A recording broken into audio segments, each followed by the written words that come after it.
საერთაშორისო სავალუტო ფონდის შენიშვნები და რეკომენდაციები, რომელიც ქართულმა მხარემ მიიღო, მისია აქვეყნებს სპეციალურ დასკვნას, სადაც წერია, რომ ეკონომიკის შენელების მიუხედავად მიმდინარე წლის მეორე ნახევარში მისია ეკონომიკის სწრაფ ზრდას არ გამორიცხავს.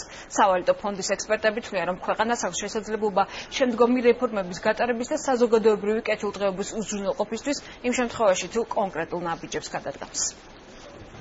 საქართველოს ეკონომიკის შენელებას პოლიტიკური ძალაუფლების გადაბარებას უკავშირებს საერთაშორისო სავალუტო ფონდი. მისიის აზრით, თუ პოლიტიკური მდგომარეობა სტაბილური იქნება და ბიზნესისათვის მხარდამჭერი ეკონომიკური პოლიტიკა გატარდება, იმდინარე წლის მეორე ნახევარში საქართველოს ეკონომიკა სწრაფად გაიზრდება. განცხადებაში ნათქვამია. ეკონომიკური ზრდის ტემპის შენელება, რომელიც სავარაუდოდ გასულ წელს არჩევნებამდე დაიწყო, ასახავს პოლიტიკურ გაურკვევლობებს და შეფერხებებს ეკონომიკური პოლიტიკის განხორციელებაში. მეზობელი ქვეყნების ეკონომიკური ზრდის შენელებამაც უარყოფითი გავლენა მოახდინა საქართველოს ეკონომიკაზე. თუმცა გასული წლის ოქტომბრის საპარლამენტო არჩევნებამდე ინვესტორები უკვე იჩენდნენ სიფრთხილეს. არჩევნების შემდეგ ეს სიფრთხილე თითქოს და გაძლიერდა მთავრობის მიერ საბიუჯეტო სახსრების ხარჯვის შენელებით, მოსალოდნელზე მაღალი რეალური საპროცენტო განაკვეთებითა და პოლიტიკური დაძაბულობით. სავალუტო ფონდის დასკვნა არის ძალიან ოპტიმისტური და იქ საუბარია, რომ წლის მეორე ნახევარში იქნება გაცილებით მაღალი ზრდის ტემპი, რაც შეეხება წლის დასაწყისში მართლაც იყო საბიუჯეტო ხარჯები შემცირებული, მაგრამ ეს გამოწვეული იყო იმით, რომ წინა პერიოდში გაწეული ხარჯები იყო არაეფექტიანი და ძალიან ხშირად კორუფციული. ამიტომ ჩვენ მოგვიწია ბევრი ხელშეკრულების გადახედვა.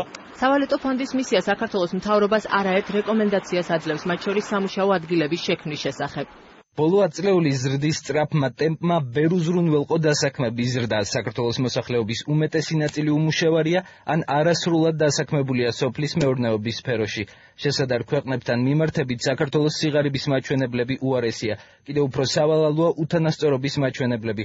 სოციალური ხარჯების და აგრარული სექტორის დახმარების მნიშვნელოვანმა ზრდამ, რომელიც უკვე ხორციელდება, ახალი მთავრობის მიერ უნდა მოაგვაროს ეს საკითხები. დღევანდელ ხელისუფლებაში პრობლემაა იმის, რომ არ იციან ან არ აქვთ ხედვა თუ როგორ უნდა განვითარდეს ეკონომიკა. ამიტოა რომ პირველ კვარტალში 52,000 სამუშაო ადგილი დავკარგეთ, ამიტოა რომ ნებისმიერ არჩევნებს მოყვება მცირე, ასე ვთქვათ, რა თქმა უნდა ეკონომიკური ვარდნა, რომ რა იქნება არჩევნების შემდეგ, მაგრამ უკვე 8-9 თვეა ეს ყველაფერი გრძელდება. კარგი იყო რომ იქნებოდა რომ ყოფილ მთავრობას და ნაციონალურ მოძრაობას ბოლო წლების განმავლობაში კარგად მოესმინა სავალუტო ფონდის და სხვა საერთაშორისო ორგანიზაციებისათვის. რადგანაც აქ გარკვევი წერია, რომ მიუხედავად იმ გარკვეული ზრდისა, რომელიც წინა წლებში იყო, პრაქტიკულად სიღარიბე არათუ შემცირდა, არამედ გაიზარდა. ის რომ დასაქმების პრობლემა არის, ეს პრობლემა არ ახალია. ეს პრობლემა ძალიან ძველია. რადგანაც არ მახსოვს სავალუტო ფონდს ადრე ეთეხა ამაზე ხმაური რატო არ იზრდება დასაქმება საქართველოში.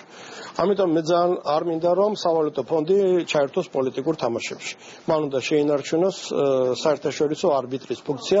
სავალუტო ფონდს შენიშვნები და რეკომენდაციები აქვს ენერგეტიკის მიმართულებითაც. მისიას მიაჩნია, რომ ტარიფების კლებამ ენერგეტიკის სადისტრიბუციო კომპანიების რენტაბელობა შეამცირა და შესაძლოა ინვესტირება შეაფერხოს. არ ვეთანხმებით იმ ნაწილში, რომ შემცირება ტარიფების გამოიწვევს ინვესტიციების ასევე შემცირებას. ვეთანხმებით და ყველაფერს გავაკეთებთ იმისთვის, რომ მარეგულირებელი კომისიის როლი გაძლიერდეს და ამას ემსახურება ცვლილებები კანონში, რომელიც მზადდება ჩვენს მიერ. დასკვნაში სოციალურ შემწეობებზეც არის საუბარი, რეკომენდაციები სადაზღვევო სექტორსაც შეეხება.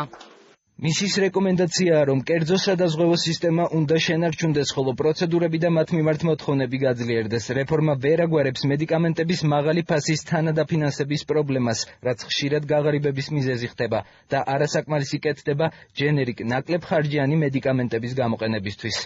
რეკომენდაციები იწყება ცალსახა და ხაზგასმული პოზიტივით იმ ცვლილებებისადმი, რაც განხორციელდა. რაც შეეხება მედიკამენტებს, მე არ მახსოვს ჩემი გამოსვლა ბრიფინგი კომენტარი, სადაც ეს არ მეხსენებია, რომ ეს ძალიან მაღალია წილი, კერძოდ 60%-მდე ადის და არ მახსოვს გამოსვლა, რომ არ მეხსენებია ის კონკრეტული მიმართულებები, რა მიმართულებებით მუშაობთ ამის გამოსწორებაზე. მისიის რეკომენდაცია ასევე პენსიების შემდგომი ზრდა ინფლაციასთან იყოს დაკავშირებული. სავალუტო ფონდი მიესალმება მთავრობის გეგმებს განათლების სისტემასთან დაკავშირებით, კერძოდ კი სკოლამდელი განათლების დაწესებულებებზე გაზრდილ გეოგრაფიულ ხელმისაწვდომობას, სახელმძღვანელოების დაფინანსებასა და პედაგოგების ხელფასების გაზრდას.